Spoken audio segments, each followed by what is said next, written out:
collective cry for change that gripped the world and filled the streets last summer. But was anyone listening? In the wake of the Black Lives Matter movement, the government put together a commission to look into racial inequality in Britain. Today, they released their findings, claiming that far from having a problem, the UK is a world leader when it comes to eradicating racism. There are disparities. The interesting thing about this report is that it doesn't find those disparities landing in racism. It actually finds them in a lot of other things. The report found no evidence of institutional racism, that inequalities are more likely to be caused by geography, poverty and culture than race, and that ethnic minorities are haunted by historic racism that doesn't exist anymore in modern Britain. I assume you've had people come to you during this process who've said to you that they feel that their lived experience is one of institutional racism. Clearly you don't believe them. Are they lying? Are they deluded? At the moment, people are just going around declaring institutional racism. Recently, somebody has declared that the whole education system is institutionally racist. And what they've done, they've devalued the term. We look suspicious. Figures show that black people are 9 times more likely than white people to be stopped and searched by the police. Dr. Sewell says that's not due to racism, but to high levels of crime within the black community itself. We need to go back and look at issues around how they've been brought up, what's the socio-economic issues around them, family strain, some of the mistrust, some of the issues around masculinity, which have nothing to do with racism because it's black men killing each other. Simon Woolley is a former government advisor on race. I find some of the language used by this report appalling.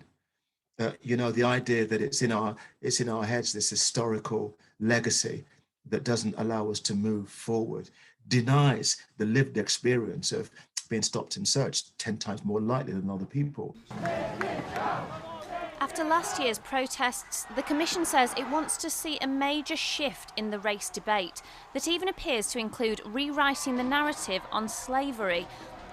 The report states, there is a new story about the Caribbean experience which speaks to the slave period not only being about profit and suffering, but how culturally African people transformed themselves into a remodelled African Britain. It's all very different from the tone taken just a few years ago under Theresa May, when she promised to tackle Britain's burning injustices. If you're black, you're treated more harshly by the criminal justice system than if you're white.